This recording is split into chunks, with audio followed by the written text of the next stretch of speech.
Quels sont les autres pays qui se sont mobilisés? Alors Élise, on vient de le dire, donc la France va à terme avoir 2500 hommes sur place, ce qui est conséquent. Elle est rejointe par ses meilleurs alliés en matière de défense. Les Britanniques, les Anglais vont participer avec des avions de transport et y compris en matière de renseignement, ce sont de très fidèles alliés. Il y a également les Américains avec des ravitailleurs et puis des drones, c'est-à-dire des avions sans pilote. Ça, la France en manque cruellement.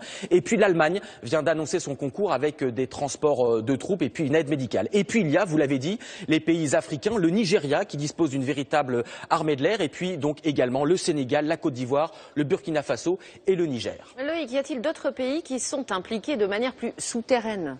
Alors vous avez parfaitement raison Élise, parce que l'opération a débuté avec des forces spéciales. Et qui dit forces spéciales dit le plus grand secret. On peut imaginer qu'il y a d'autres pays aux côtés des troupes françaises qui sont engagées.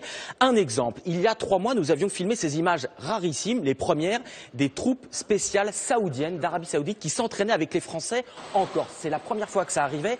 Attention, je ne vous dis pas Élise qu'il y a des forces spéciales saoudiennes au Mali, mais je vous montre avec ces images qui encore une fois sont une première qu'en matière de collaboration et de forces spéciales, parce que là par exemple ces Saoudiens parlent arabe, ont des looks entre guillemets qui passent plus inaperçus, les Français pourraient les utiliser et ça on voit bien qu'en matière de forces spéciales tout est possible.